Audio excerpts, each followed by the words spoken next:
Hi friends, ये हमारा relations and functions topic में रिलेशंस पर पहला लेक्चर है। ये जो है लेक्चर, ये क्लास 11th के जो एनसीईआरटी बुक है उसका जो चैप्टर 1 है उसको चैप्टर 1 सेट है, चैप्टर 2 रिलेशंस है, तो उसको कवर करता है। और क्लास 12 जिसमें चैप्टर 1 में रिलेशंस एंड फंक्शंस आते हैं, ये उसको भी कवर करता है। तो ये रिलेशंस को बोथ 11 एंड 12 के हिसाब से कवर करता है। 12th वालों में जो 12 सीबीएसई बोर्ड दे रहे हैं उनके लिए भी ये जरूरी है कि ये 11th वाले बेसिक्स को एक बार रिवाइज कर लें, और जो एनडीए और जेई का एग्जाम दे रहे हैं उनके लिए तो जरूरी है कि अगर उन्होंने इसको डिटेल में नहीं पढ़ा है तो यहाँ देख लें, अगर पढ़ा भी है तो इससे क्विक रिवीजन कुछ नहीं हो सकता। इस लेक्चर के नोट्स आपको exam.com/12471 पे मिलेंगे, और रिलेशंस एंड फंक्शंस रिलेटेड सारे जो नोट्स हैं और हमारे लेक्चर्स हैं उनका इंडेक्स, प्रॉपर इंडेक्स exam.com/12482 पे आपको मिलेगा। Now let us start with the definition of Cartesian product of set. तो कार्टेशियन प्रोडक्ट के लिए जब दो सेट हैं तो दो सेट का होना जरूरी है। तो let A and B be two such sets, या जिन्होंने बोला है P and Q be two such sets. Now अगर इसमें पी और क्यू हमारे क्या है, नॉन एम्प्टी सेट्स हैं। अगर पी एंड क्यू का हमें कार्टेशियन प्रोडक्ट्स निकालना है तो इसको हम कहेंगे set of all ordered pairs of elements from P and Q. तो ये डेफिनेशंस और इसकी कॉम्प्लेक्सिटीज में ना जाएं, आप इसको इससे समझें कि क्या है कि P अगर है, P into Q will consist all those ordered pair. ये जो ब्रैकेट में हम दो एलिमेंट्स के बीच में कॉमा लगा के लिख रहे हैं, तो ये एक हमारा कहलाता है ऑर्डर्ड पेयर। तो इस set of all the ordered pair such that P is element of P set P and Q is the element of set Q.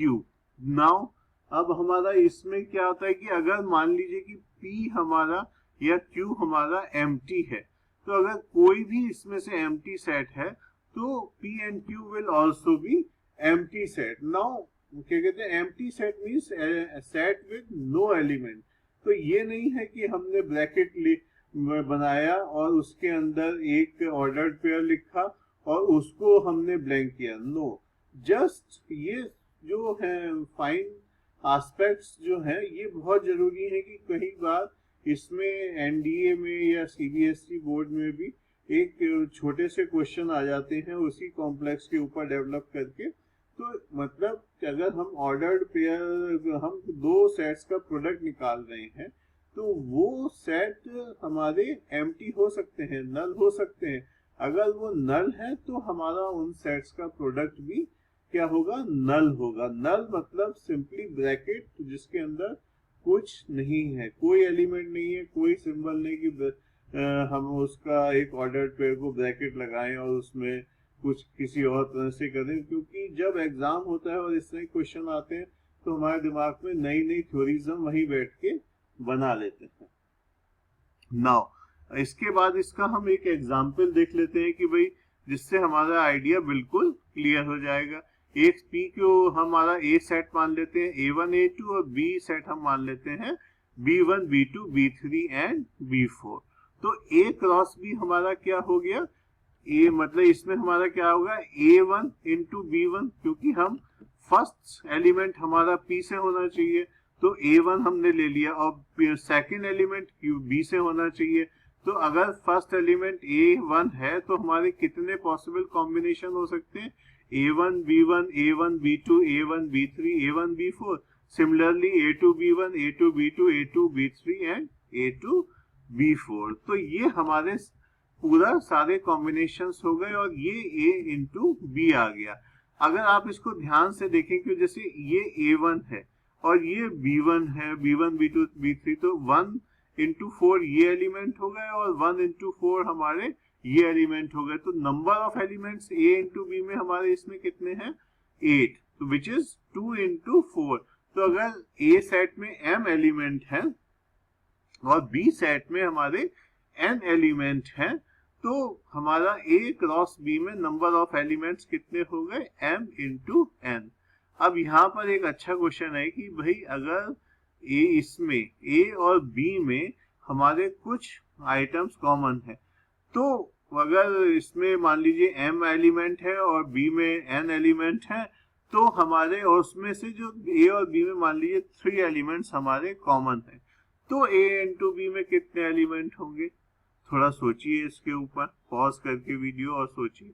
तो इसमें भी हमारे एलिमेंट्स जो हैं वो m इंटू n ही होंगे, क्योंकि अगर यहाँ पे A1 की जगह हमारा यहाँ पर से हम इसको अगर A और B को ले लें 1 2 और B को ले लें 2 3, तो हमारे क्या हो गया 1 2 1 3 2 2 2 3।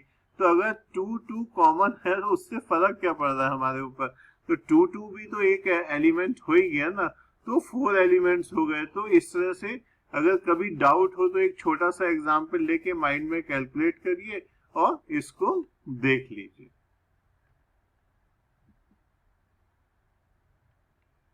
अब इस पे एक न्यूमेरिकल कर लेते हैं।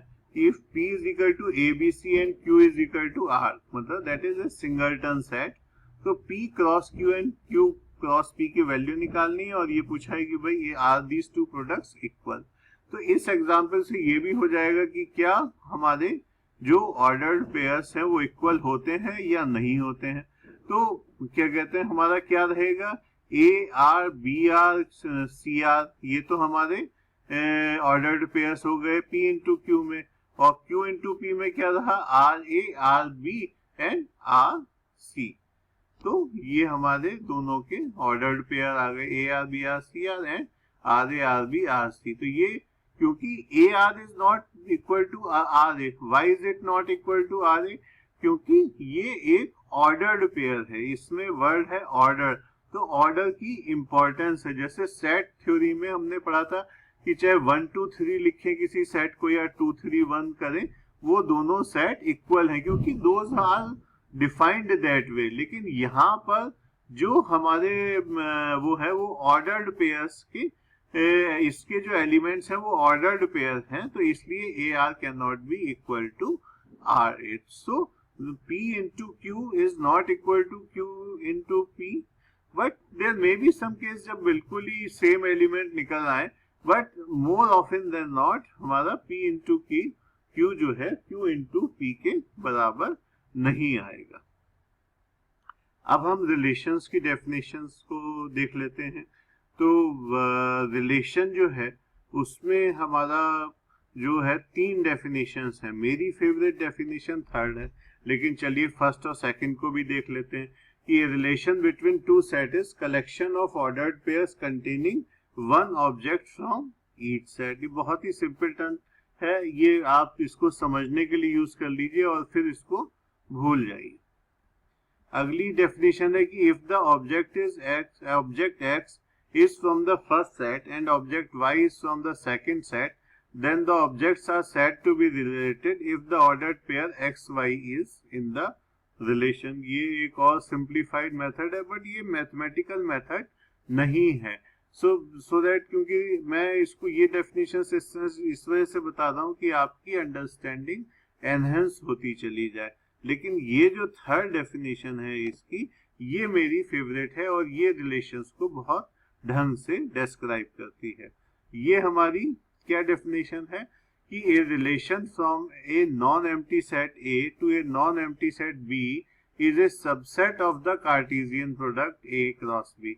अब हमने कार्टेशियन प्रोडक्ट बताया है ऊपर कि ए क्रॉस बी इज मतलब सारे एलिमेंट्स का वो सारे ऑर्डर्ड पेयर का सेट जिसमें फर्स्ट एलिमेंट ए से है और सेकंड एलिमेंट हमारा बी से है। तो ये उसका सबसेट है, क्योंकि अगर हम देखें तो हमारी तो उसमें मतलब अगर ए में 4 हैं और एलिमेंट्स और बी में 5 हैं तो 20 हमारे ऑर्डर्ड पेयर्स बन गए। लेकिन उस 20 ऑर्डर्ड पेयर में अगर हम कोई कंडीशन डिफाइन करके 6-7 ऑर्डर्ड पेयर सेलेक्ट कर लें, तो वो जो सबसेट निकल के आया ए क्रॉस बी का, जिसमें कि हमारा जो है रिलेशन जो गिवन रिलेशन है वो सेटिस्फाई हो रही है ए और बी के बीच में, तो ये हमारा जो है ये रिलेशन आर हो गया। तो आर हमारा क्या हुआ, set of all those ordered pairs which satisfied the relation given in the question. तो ये अगर हम इसको ग्राफिकली रिप्रेजेंट करें तो ये हमारा वो हो गया ए सेट, ये हमारा बी सेट है।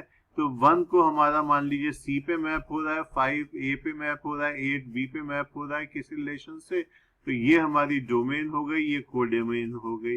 Now there may be elements which are not mapped on anything here, there may be elements जिसमें 2 एलिमेंट एक के ऊपर मैप हो, या एक एलिमेंट हमारा 2 के ऊपर मैप हो रिलेशन में, क्योंकि हमारे सारे ही उसमें इन्वॉल्व है ना। कि अगर हम ए क्रॉस बी की बात करें तो 8A और 8B और 8C तीनों है, तो मतलब हमारे ए इंटू बी में तो है, तो इसमें से हम कुछ भी सेलेक्ट कर सकते हैं। तो ये एक बहुत ही सिंपल व्यू है ऑफ रिप्रेजेंटेशन है रिलेशंस का। अब हमारी एक नई डेफिनेशन आती है डोमेन की। तो डोमेन क्या हुआ कि अगर हमारा ये रिलेशन है 1C 5A 8B, तो इस रिलेशन के जो फर्स्ट एलिमेंट्स का जो सेट है वो हमारा डोमेन हो गया। तो 1 5 8 अगर हम ये हमारी डोमेन हो गई। अब हमारी रेंज की एक अगली डेफिनेशन आती है रेंज की।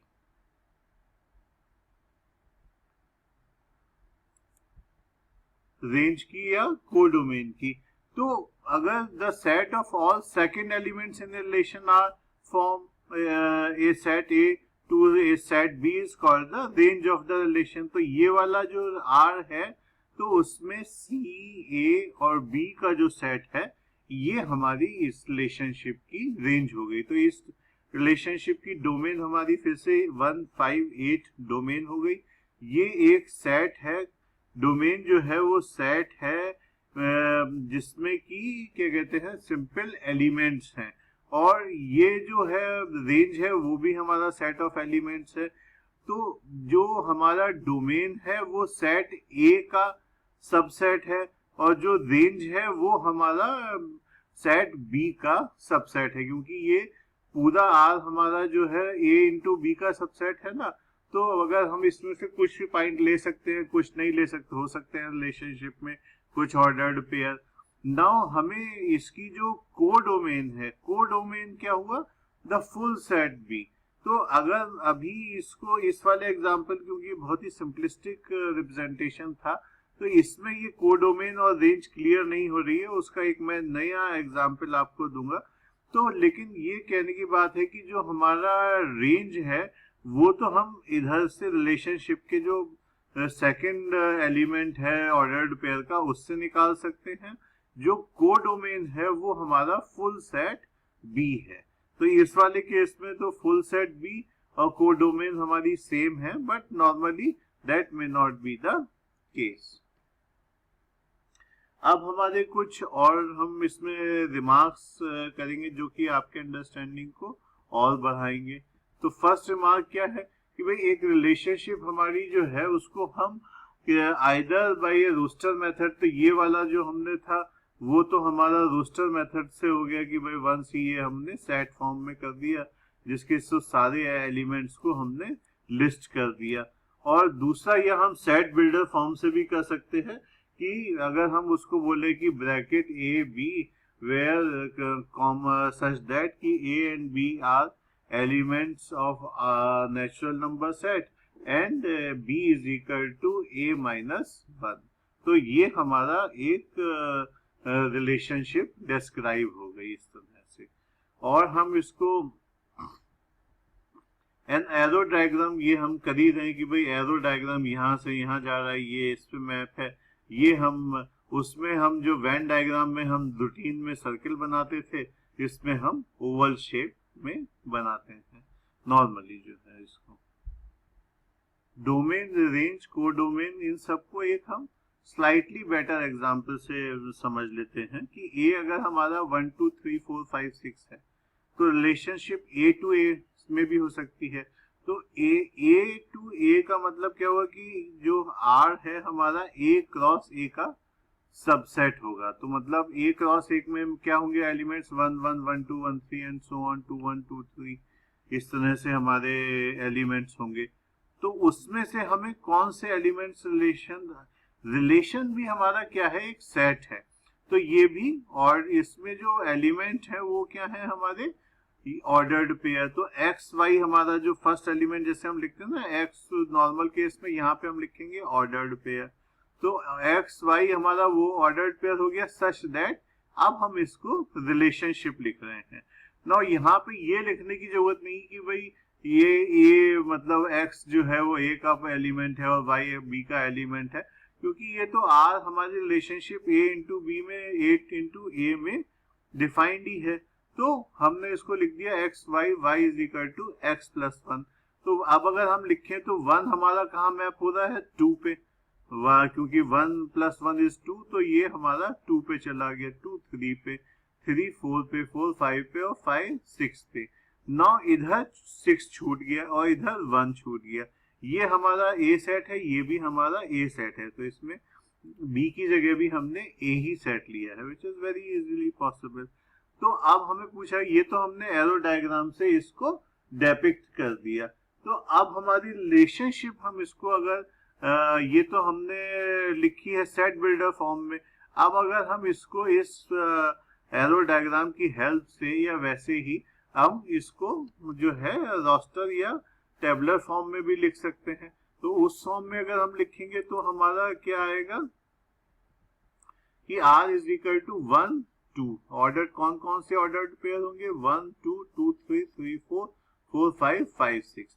अब हमारा जो क्या कहते हैं डोमेन हो गई, वो हमारी क्या हो गई कि ये हमारे 1 2 3 4 5 6 एलिमेंट थे, लेकिन केवल जो हमारी ये रिलेशनशिप है इसके फर्स्ट एलिमेंट्स का सेट कौन सा हुआ, 1 2 3 4 5। तो डोमेन में हमारे 1 2 3 4 5 केवल ये 5 एलिमेंट्स आएंगे, 6 नहीं आएगा, क्योंकि 6 और इसके किसी एलिमेंट के साथ ऑर्डर्ड पेयर बना के हमारे रिलेशनशिप का पार्ट नहीं है। This is a very very simplistic and basic way of telling about domain and range. We will discuss these concepts in detail at a later stage, but this lecture is for those who have not heard about relations, domain and codomain and range. So this is a very very basic level lecture.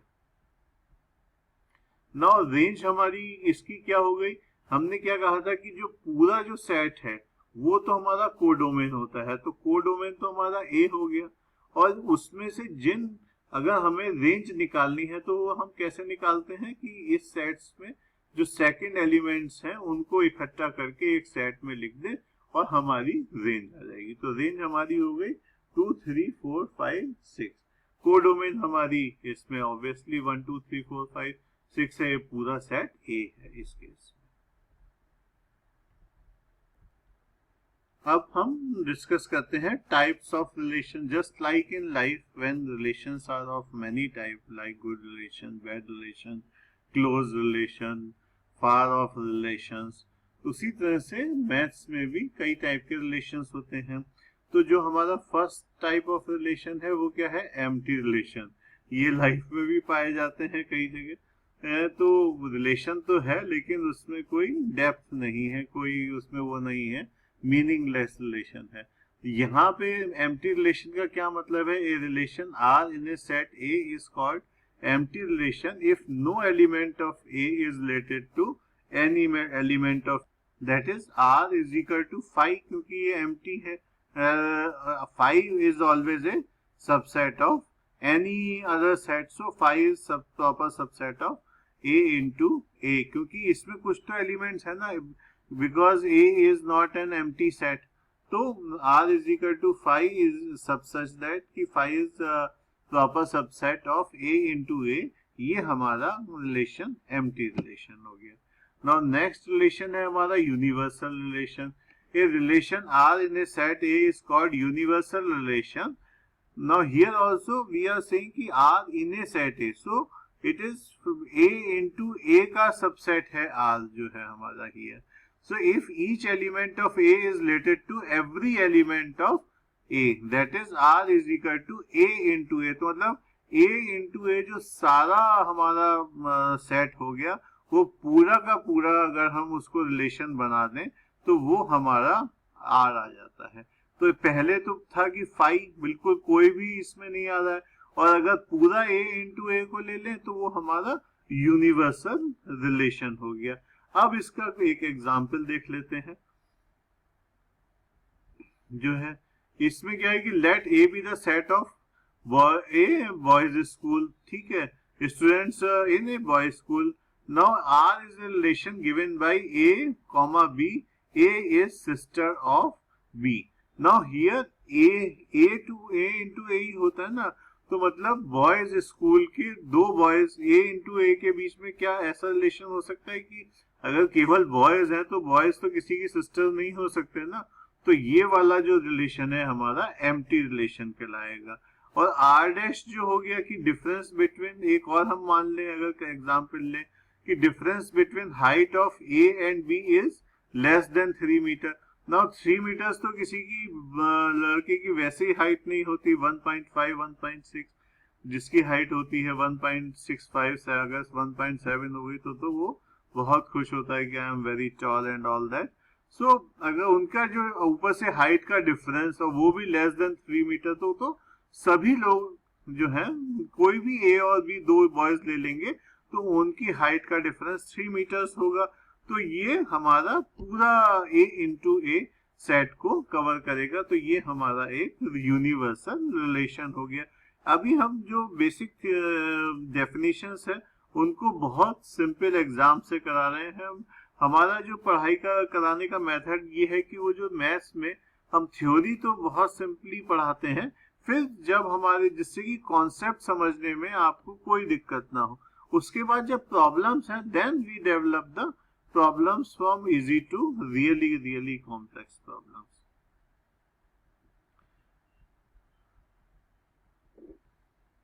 अब हमारा अगली definition आई यहां से, ये तो हमारी कम use होती है, empty relation and universal relation, but ये reflexive relation, symmetric relation and transitive relation, ये हमारे एग्जाम्स में अगर रिलेशन पे कहीं क्वेश्चन आता है तो नॉर्मली इसी डेफिनेशन से आता है।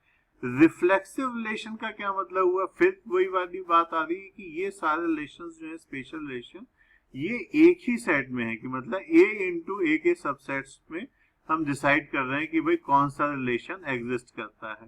तो if a element of R for every element a, then हम इसको कहते हैं a is element of R for every a element of A. तो हम इस रिलेशन को बोलेंगे कि ये हमारा रिलेशन रिफ्लेक्सिव रिलेशन है। सिमेट्रिक रिलेशन ये है कि if a b is element of R, here R is just a set consisting of all these ordered pairs, so which are subset of A into A।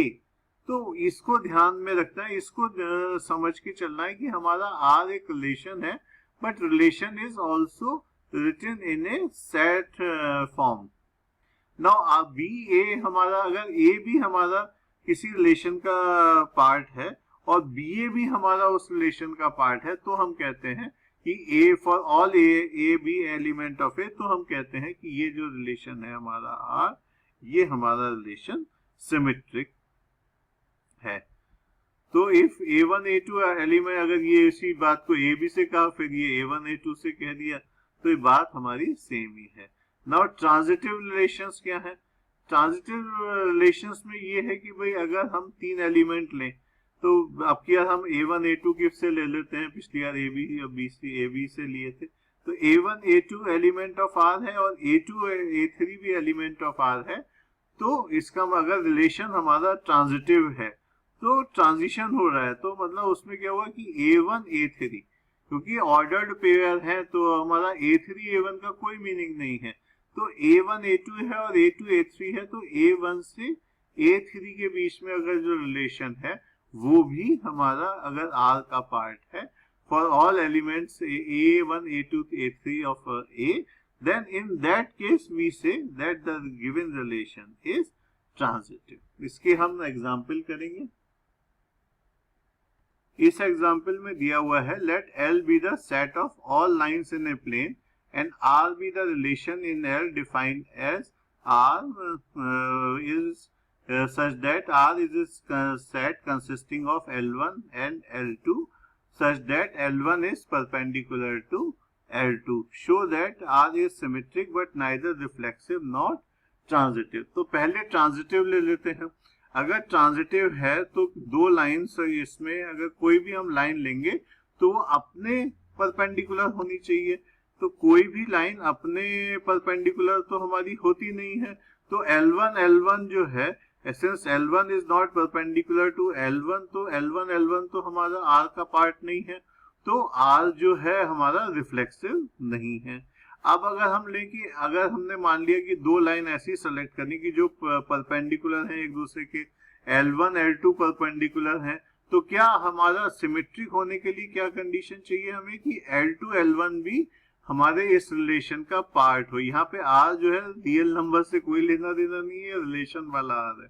तो L2 L1 जो है हमारा ये भी इसका पार्ट होना चाहिए. तो since L1 is perpendicular to L2, तो क्या L2 भी हमारी L1 के परपेंडिकुलर होगी? बिल्कुल होगी, इसमें कोई डाउट ही नहीं है. तो L2 हमारी L1 के परपेंडिकुलर है, तो L2 L1 भी इस R का रिलेशन का पार्ट है. तो ये रिलेशनशिप हमारी सिमेट्रिक हो गई. नाउ अब हम तीन लाइन ले लेते हैं. L1 L2 इसका पार्ट है भाई, ये परपेंडिकुलर है. L2 L3 हमने ले लिए, इस तरह से सिलेक्ट करी कि ये L2 L3 भी परपेंडिकुलर है.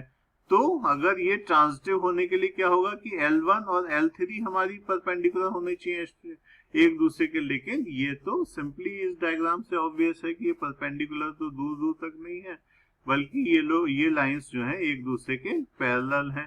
तो हमारा इसमें क्या निकल के आया कि भाई ये रिलेशनशिप हमारी जो है सिमेट्रिक तो है, रिफ्लेक्सिव और ट्रांजिटिव नहीं. अगर हम कहें कि रिलेशनशिप हमारी ये है कि L1 is parallel to L2, तो वो हमारी, क्योंकि हर लाइन एक दूसरे के अपने के पैरेलल में है, तो वो हमारी रिफ्लेक्सिव हो गई, सिमेट्रिक भी हो गई. अगर एक लाइन दूसरी लाइन के पैरेलल है तो वो दूसरी लाइन पहले के पैरेलल होगी. अगर L1 L2 के पैरेलल है और L2 L3 के पैरेलल है तो L1 L3 के भी पैरेलल होगी. तो ये वाली रिलेशनशिप हमारी रिफ्लेक्सिव, सिमेट्रिक एंड ट्रांजिटिव तीनों हो गई. एक एग्जाम्पल तो हमने ये कर लिया कि भाई रिलेशनशिप जो है वर्ड्स में डिफाइंड है कि भाई दो लाइंस हैं वो पैरेलल हैं या परपेंडिकुलर हैं. बट R के बगैर ये कोई सेट A है तो R is a relationship in this set. तो R क्या है, मैं बार बार बताता रहूंगा आपको कि R जो है ये A इंटू A का सबसेट है हमारा. तो R कौन सा सेट हुआ जिसमें कौन से ऑर्डर्ड पेयर हैं वो हमने डिफाइन कर दिया. A इंटू A में तो हमारे 9 एलिमेंट्स हो गए. R में हमारे केवल इसमें 6 एलिमेंट्स लेके ये कहा है. तो ये कह रहा है कि रिफ्लेक्सिव तो है, रिफ्लेक्सिव है. तो अगर हर एलिमेंट 1 का जो है 1 इसका पार्ट होना चाहिए, तो 1 है हमारा. 2 होना चाहिए, 3 होना चाहिए. तो तीनों इसके एलिमेंट हैं, तो ये रिफ्लेक्सिव तो है.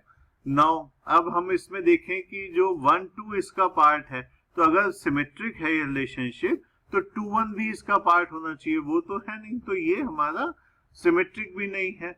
अब अगर हमारा 2 3 इसका पार्ट है बट 3 2 नहीं है, तो ये वाली रिलेशन हमारी सिमेट्रिक भी नहीं है. तो ये तो दो चीजें हमने प्रूव कर ली. अब हमें प्रूव करना है कि भाई हमारा ट्रांजिटिव. नाउ 1 2 इसका एलिमेंट है और 2 3 एलिमेंट है, तो क्या 1 3 भी इसका एलिमेंट है? नहीं है, इसमें तो दिख नहीं रहा है हमको. तो हमारा इसके बेसिस पे हम कह सकते हैं कि ये रिलेशनशिप हमारी रिफ्लेक्सिव तो है बट सिमेट्रिक एंड ट्रांजिटिव नहीं. अब हमारी अगली डेफिनेशन है इक्विवेलेंस रिलेशन की. तो इसके ऊपर बोर्ड में एनडीए वगैरह में कभी कभी क्वेश्चन आ जाता है. तो उसमें इक्विवेलेंस रिलेशन हमारा क्या है कि भाई अगर कोई रिलेशनशिप हमारी reflexive, symmetric as well as transitive है, तीनों को सेटिस्फाई कर रही है, तो वो रिलेशनशिप हमारी इक्विवेलेंस रिलेशनशिप कहलाती है. So a relation R in a set A is said to be equivalence relation if R is reflexive, symmetric and transitive. अब हम इसको एक एग्जांपल ले लेते हैं कि let T be the set of all triangles in a plane, छोटा मोटा पतला दुबला चौड़ा और हर साइज का ट्राइंगल जो है, इक्विलेटरल ट्राइंगल, आइसोसेलेस ट्राइंगल और सिंपल ट्राइंगल जिसकी तीनों साइड्स अलग हैं, एक्यूट ट्राइंगल, ट्राइंगल सारे जो है वो ट्राइंगल्स का सेट है। तो R is equal to T1 T2, T1 is congruent to T2। तो ये हमने एक इसको रिलेशनशिप लिख दी हमने सेट बिल्डर फॉर्म में। अब ये पूछा है कि show that R is an equivalence relation. तो चलिए चेक कर लेते हैं वो इसको क्या कहते हैं। तो हमारा क्या है कि T1 जो है वो T2 के अगर कॉन्ग्रुएंट है तो कोई भी ट्रायंगल अपने कॉन्ग्रुएंट होता है क्या? यस, हमेशा होता है। तो T1 is always in element of set R. So for all all the elements for all triangles in a plane जो है वो हर ट्राइंगल अपने कॉन्ग्रुएंट है। तो ये हमारी रिलेशनशिप हो गई। अगर दो ट्राइंगल जो है T2 और T3 जो T2 T1 T1 T2 जो है वो हमारे क्या कहते हैं एक दूसरे के कॉन्ग्रुएंट है, तो T2 T1 भी एक दूसरे के कॉन्ग्रुएंट होंगे। तो ये हमारी रिलेशन सिमेट्रिक हो गई। अब T1 T2 कॉन्ग्रुएंट है, T2 T3 भी कॉन्ग्रुएंट है। तो हमारा क्या मतलब निकल के आया कि भाई T1 इज आल्सो भी congruent to T3। This is by simple definition of congruency. तो T1 T3 भी हमारा एलिमेंट ऑफ R है। तो therefore R is an equivalence relation. और हमने कौन सी रिलेशनशिप जो है कि two lines in a plane है, जो set of all lines in a plane, उसमें जो अगर रिलेशनशिप है कि A is parallel to L1 is parallel to L2, तो वो वाली रिलेशनशिप भी हमारी इक्विवेलेंस रिलेशनशिप है, क्योंकि वो रिलेशनशिप में भी हमारी रिलेशनशिप रिफ्लेक्सिव, सिमेट्रिक और ट्रांजिटिव है। एक थोड़ा सा अच्छे लेवल का क्वेश्चन कर लेते हैं कि भाई if R is a relation on set of integers, तो Z इंटू Z का सबसेट है हमारा R। तो R में और रिलेशनशिप कैसे हमने डिफाइन करी है वो सेट बिल्डर फॉर्म में कि भाई A और comma B such that 2 divides A minus B। तो A minus B is even.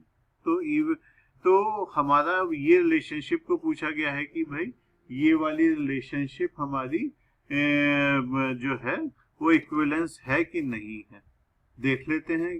तो अगर पहला हमारे को टेस्ट क्या करना है, रिफ्लेक्सिव। तो हमें देखना है कि is A related to A। तो A माइनस A जो है 0 0 इज डिविजिबल बाय 2। तो A is related to A for every A element of set of integers number that is Z। तो हमारा A माइनस A, तो ये relationship reflexive हो गई हमारी। दूसरा हमारा क्या आ गया कि हमारा अब अगली चीज हमारी आ गई कि ये हमारी सिमेट्रिक है कि नहीं। तो अगर A is related to B, that is A minus B is divisible by 2, तो B minus A will also be divisible by 2। Minus sign आ जाएगा लेकिन it would still be divisible. Third और लास्ट चीज है कि अगर A B और B C हमारे एलिमेंट ऑफ R है, मीन्स क्या हुआ कि A minus B is even और B minus C is even. तो क्या A माइनस C भी इवन होगा? Now we can write A minus C as A minus B plus B minus C।